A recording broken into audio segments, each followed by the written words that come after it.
My name is Steve. I'm here to talk about why we appropriately progress our athletes through core strength programs to help develop that power, that speed and acceleration, stuff like that. So, one, you need a strong and efficient core to go with acceleration and deceleration through a lot of our dynamic movements.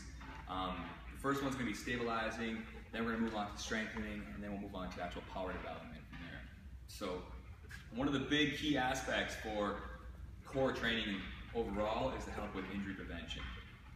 When we talk about our actual core, we're going to talk about local and global. So local is going to be our muscles that are connected to our actual spine.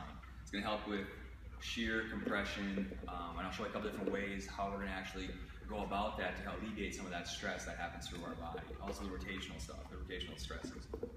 Then you have global, which is going to be the muscles that are connected from your pelvis to your hips and stuff like that. And I'm going to talk about squeezing the butt super tight to help lock the pelvis down and then keep the spine in a neutral position. So the three different phases that we'll go through: stabilization, strength, and then power. I'm going to show you two exercises and how we're going to progress those for our athletes as we're going through. So the first one's going to be, this is my trusted athlete here who's on his texting message. So this is Andy, and Andy's going to walk through the three progressions that I'm going to start with. And the first one is going to be a simple plank position, just working on stabilization. So he's going to come down in a push-up position. His hands are going to be directly underneath his shoulders. His feet are going to be squeezing together, squeeze his ankles together, dig his toes into the ground, so squeeze his butt, and tighten his stomach, and push all the way up. Now in this position, he's also going to hollow his shoulders out. So this is my dog. He's going to hollow his shoulders out, and then in this position also, he's going to take his belly button and pull it towards his spine. Squeeze his stomach, nice hollow position. Good, staying nice and tight, keeping everything nice and locked down. Go ahead and relax. And then once we can stabilize that, as far as holding for about a minute to 90 seconds or so, we're going to actually move on to the next one, which will be our strengthening. So from here, from stabilizing, we're going to move on up to strengthening. On this one, I'm going to create a little bit of an unstable environment. I'm going to go through a little bit of an eccentric, concentric action with a push-up. So he's going to come into the same position. Feet together. Same thing. Everything's still in the same place. Squeezing his butt, squeezing his stomach. That bracing, pulling his belly button to his spine is going to be huge for when he's doing core training programs. Now from here to strength, he's going to go ahead and lower himself down all the way into a push-up position, and then push out. Good, and relax.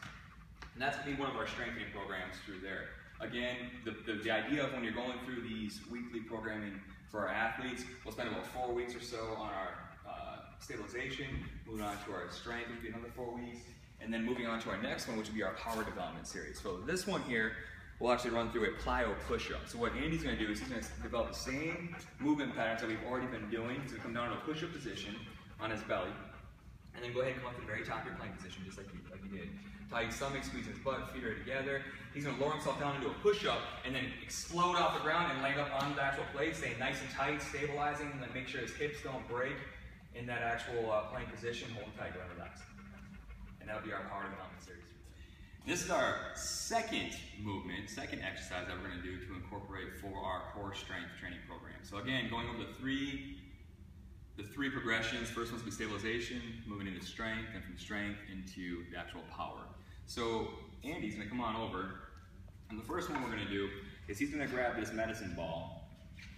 He's going to pick it up and bring it up to his chest level. Now we're going to look for that stabilization. He's going to widen his feet shoulder width apart, and then his hips are going to move back. He's going to come down to the bottom of the squat.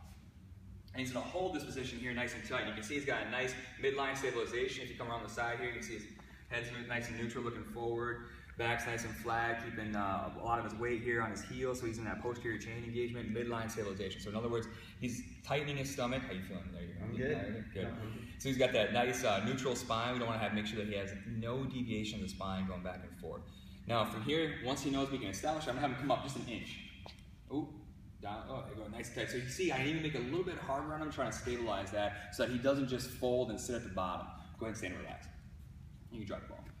So that's going to be the first stabilization. Again, the reason why we go over, make sure our athletes can stabilize for a certain period of time and stuff, is to make sure that they have that base, that strength, where they can protect their midline for when we're about to add some more dynamic movements in. Because if they start jumping ship, in other words, jumping progressions, they're going to actually increase their chances for injuries or some abnormalities in their movements, where they might get one side stronger than the other if they start shifting in their movement pattern. So you want to make sure that we keep everything symmetrical and that they're moving proficiently and efficiently through their exercises.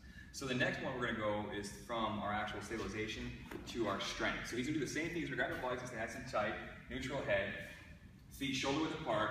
Hips are going to move first because we want to make sure that we load glutes and hamstrings. Just come down to the squat and then stand. And he's going to go through, do a set of squats for me, like 3 or 5. And this is going to be his strengthening tool here. Good, relax, and just drop the ball.